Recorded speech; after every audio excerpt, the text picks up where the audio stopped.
Comment ressentir les émotions de ces animaux? Bonjour à tous, Camille Génissel, coach comportementaliste, éducateur canin.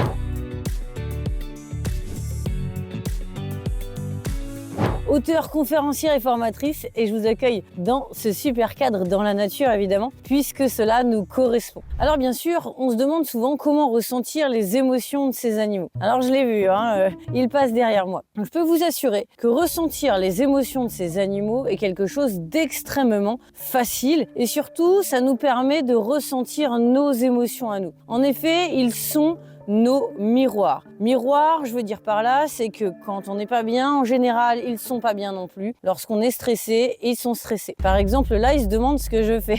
Assise par terre, et à qui je parle. Alors, ils tournent et ils se demandent un petit peu ce qui se passe. Bien évidemment, si vous avez un chien, vous connaissez votre propre chien, vous savez exactement ce qui lui correspond et ce pourquoi il va agir de telle ou telle manière. Alors, bien sûr, les émotions de nos animaux sont quand même aussi complexes que les nôtres, mais à l'heure actuelle, on ne peut plus passer à côté. Alors oui, on a toujours besoin parfois d'études scientifiques ou autres, mais arrêtons les bêtises. On n'a pas besoin d'études scientifiques pour savoir ressentir et comprendre que ce qui se passe entre nos animaux, c'est un lien vraiment de connexion incroyable. Tout comme on peut ressentir certaines choses. Alors là, on va partir un petit peu dans des petits exemples qui peuvent être pourtant assez concrets et surtout assez parlants. En réalité, vous le savez tous, dès lors qu'on va se mettre sur une certaine longueur d'onde, par exemple sur une station radio, on va tout de suite recevoir de la musique dans la voiture. Et là, pour tout le monde, c'est normal. On se pose pas la question de « Ah ben oui,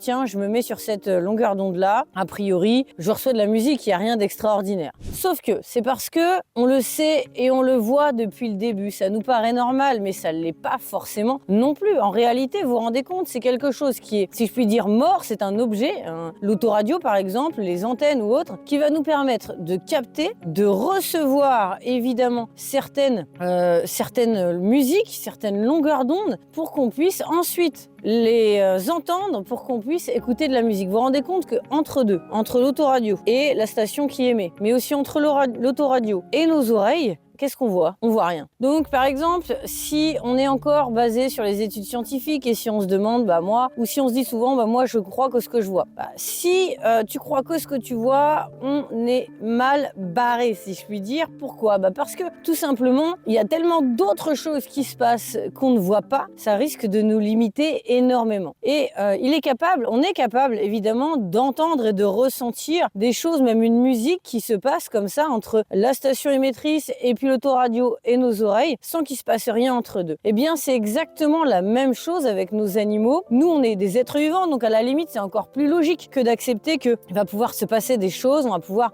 vibrer des émotions qui vont être transmises ensuite dans l'air sur les longueurs d'onde. Et alors là, je me ferai pas physicienne, mais en tout cas, ces exemples-là sont très parlants. Et à ce moment-là, on va pouvoir, je regarde par là parce qu'il y a mon chien, on va pouvoir ressentir les émotions. Donc lui, il va pouvoir ressentir les miennes et inversement.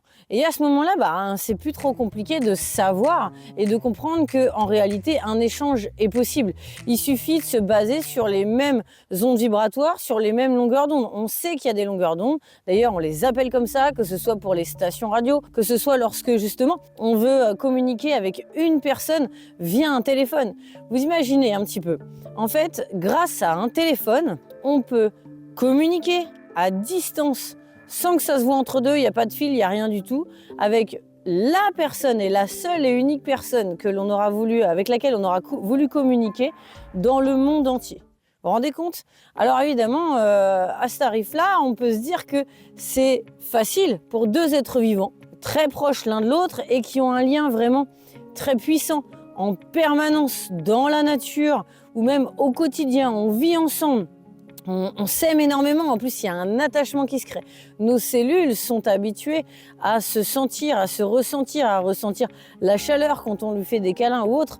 Alors il est évident que c'est pas une question de distance, ça veut dire que même éloignés l'un de l'autre, que ce soit ici à peine 1 mètre, voire plus, eh bien on va tout à fait pouvoir communiquer ensemble et ressentir nos émotions. D'ailleurs, c'est fort probable que lorsque vous entrez dans une pièce, même si vous n'avez pas encore vraiment vu la personne, même si vous n'avez pas encore fait attention à ses attitudes et ses comportements, eh bien vous arrivez quand même à voir que vous sentez un truc là. Je sais pas pourquoi, mais je la sens pas celle-là. Vous rappelez de cette phrase, vous voyez, on la dit souvent. Je sais pas pourquoi, mais je la sens pas. Eh bien, en réalité, c'est ça.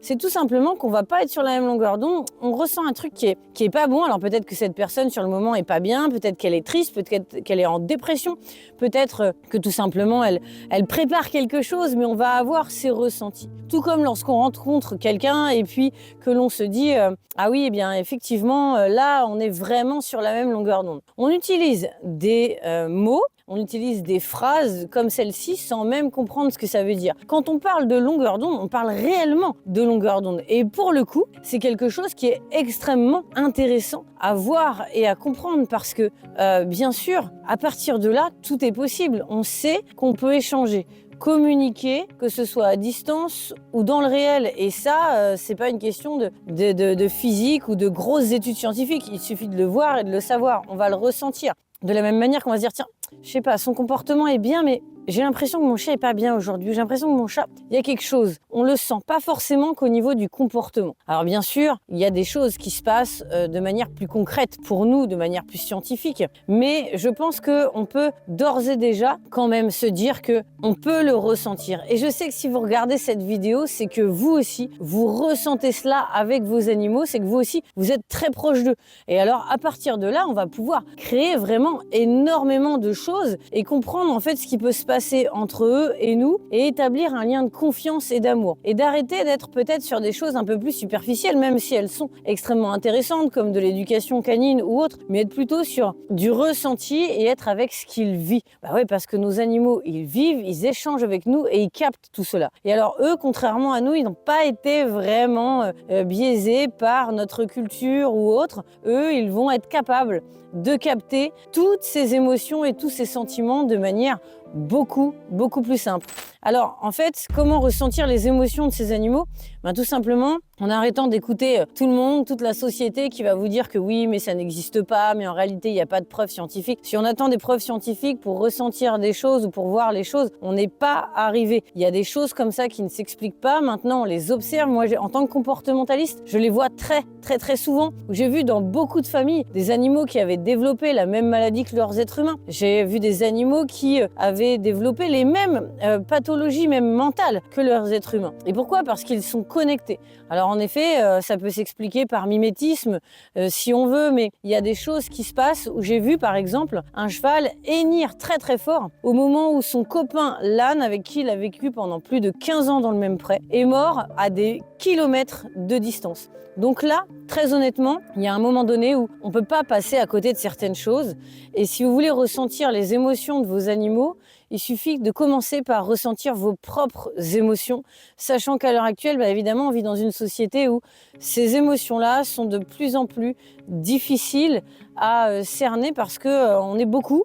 Il y a beaucoup de personnes qui peuvent être coupées de leurs émotions. En tout cas, elles n'y ont pas accès. Peut-être par protection, pour plein de choses. On ne va pas rentrer dans la psychologie, ce n'est pas mon but dans cette vidéo. Toujours est-il que si nous, on se reconnecte à nous-mêmes, dans nos propres émotions, on les assume, on les explique et on les dit, oui, parfois, moi aussi, j'ai peur, ça, il n'y a pas de souci. Eh bien, à ce moment-là, on va pouvoir aussi les comprendre et mieux les connaître et mieux ressentir leurs émotions. Bien sûr, et pour ça, il faut aussi être empathique, c'est-à-dire être capable de se mettre à leur place.